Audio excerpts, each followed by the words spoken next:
so the conclusion is this: the vast majority of innovation fails. The vast majority.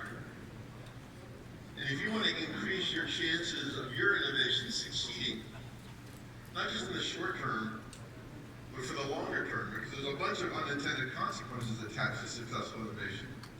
If you want to increase the chances of success, do one thing. And that is spend more time decoding humans than you spend trying to figure out the technical code. That's it. So let me rewind, go to the beginning of my talk. Last summer, my wife Kate and I out to dinner, friends, we live in Boston, Sunday night, 5 of us, sit down at the table, immediately awkward, weird. People aren't talking, just sort of staring at each other, energy is really low. So I do what I do. I fill the void, and I start talking, and I start telling jokes, and I start asking questions. And at some point, my wife, I don't know, about 15 minutes in, my wife looks at me and she does this.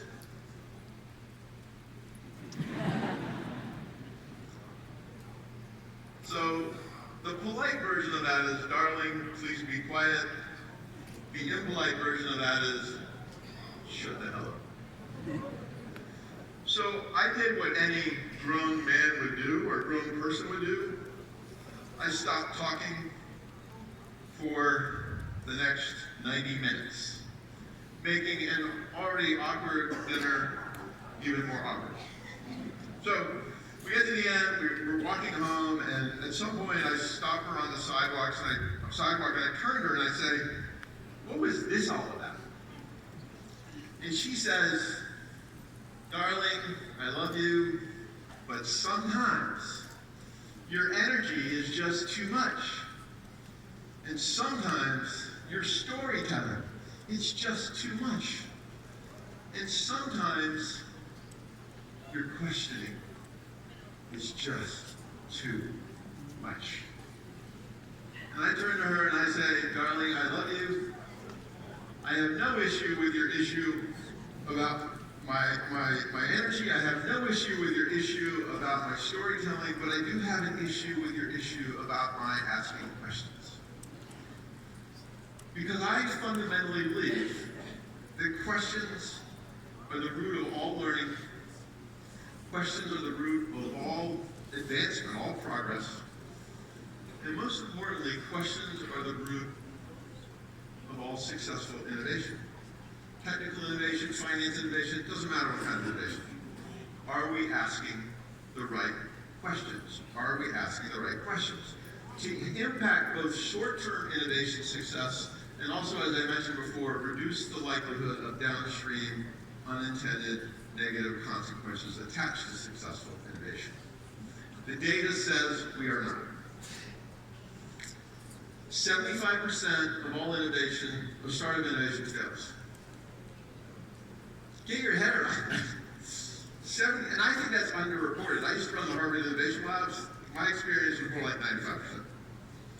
84% of digital transformation fails. 84%. Recent study revealed $1.3 trillion has been spent on digital transformation the last several years. 900 billion of that has been determined to be a waste of money. Well, 95% of corporate innovation fails. Big companies, big money, big brains, they can't figure it out.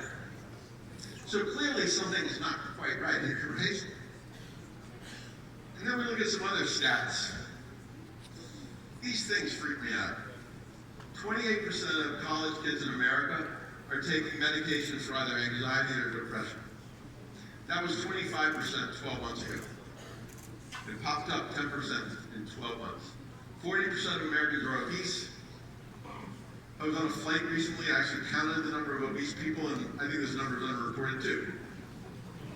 1 in 4 Americans are lonely.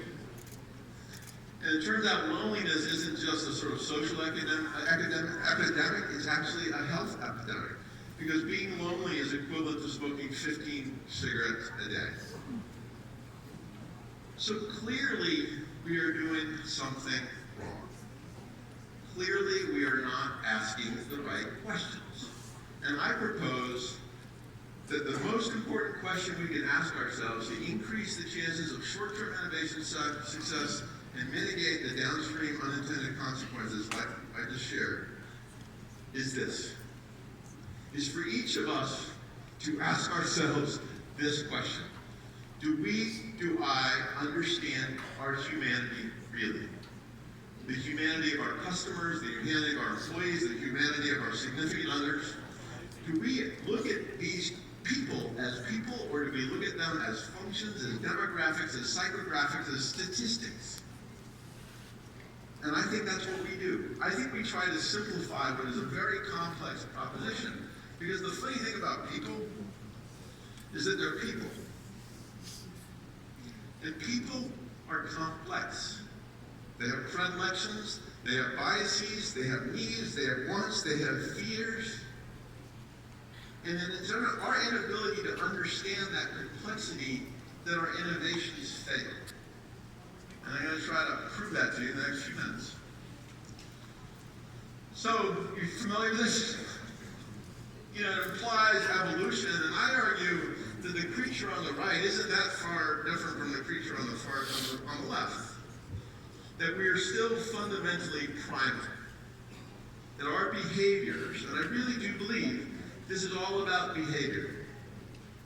By the way, how many of you thought about your behavior in the last 24 hours? How many of you thought about your customers through the lens of behavior? How many of you thought about your significant other's behavior? Come on. So we are primal creatures, and we spend no amount of time thinking about that primal nature, and I think that's sort of the linchpin to all this. So there's a guy named Abraham Maslow, 1950s psychologist. Familiar with Maslow? Hand raised? I highly recommend you study him a little bit. He came up with something called the Maslow's hierarchy of needs. And his whole point is that human beings walk the earth in a very basic need state. It's bottom up. That in our actions, in our behavior,